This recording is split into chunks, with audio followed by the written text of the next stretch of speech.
The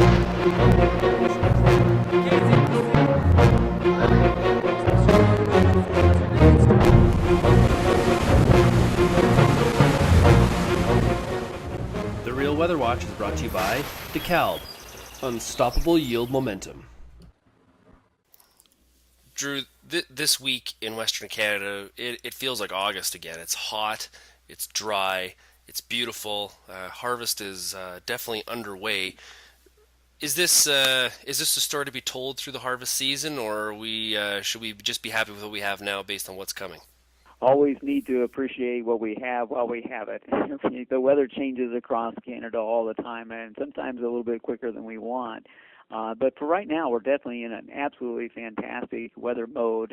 For the next 10 days, we're probably not going to see enough precipitation to cause anybody to be out of the fields for more than a half day.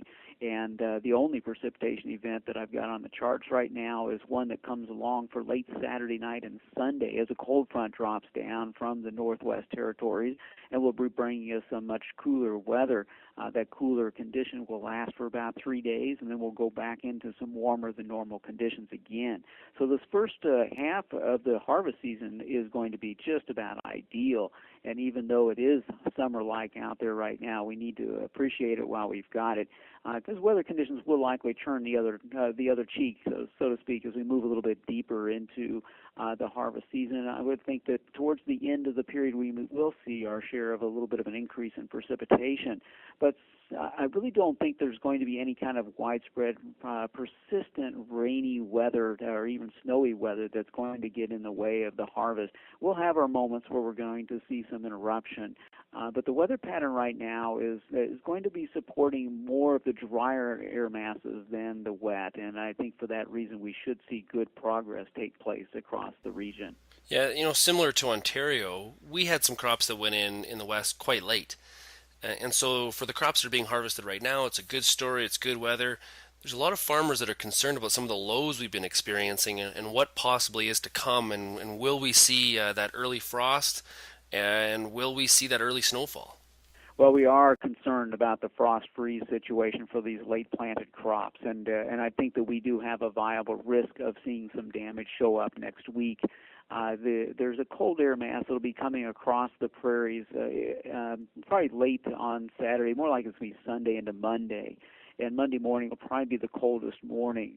Right now, the surface high pressure system that's being advertised to come across the region looks relatively potent in the sense that it's going to have a lot of clear skies, a lot of substance in the upper atmosphere, forcing the colder air down to the ground. And under these circumstances, with low relative humidity and really not much precipitation even coming with the frontal system that comes into the area, sets us up for the temperatures to fall off rather sharply.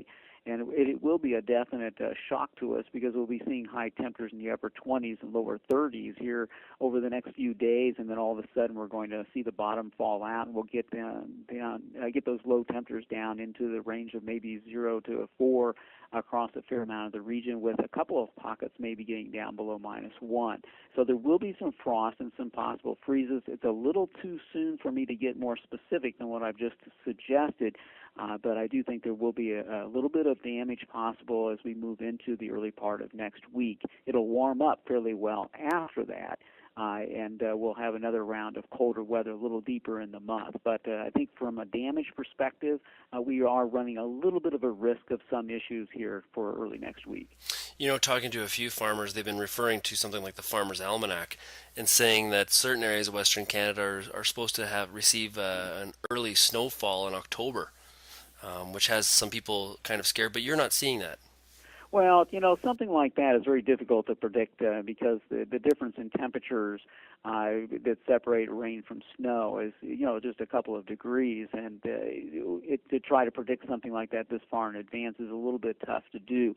There's definitely going to be cold air around as we move forward into the autumn season, and certainly there will be the potential for a storm system to come along that will produce a little bit of snow as well as rain.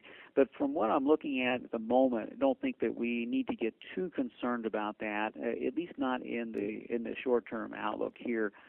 If we do get a storm like you've described here in October, the odds are good that it will be a fast-moving event that will not persist for too long, but we would have snow around perhaps for a while, or a short while, I should say, and we would most likely rebound very quickly and get back into a warmer weather mode. So I can't get too excited about a major snow event, but again, it's difficult to predict those kinds of things this far in advance. I really think that in general, the autumn season is going to be quite favorable for most of us across the region, but we will have a short, probably 2 periods of rather stormy weather where we'll have an increase in precipitation and we will be shut down out of the fields at least for a little while. But as far as something that's going to persist for weeks on end and really keep us from finishing out the crop, I don't think that's going to be the case this year. Okay, Drew, thanks a lot. All right, Sean, take care.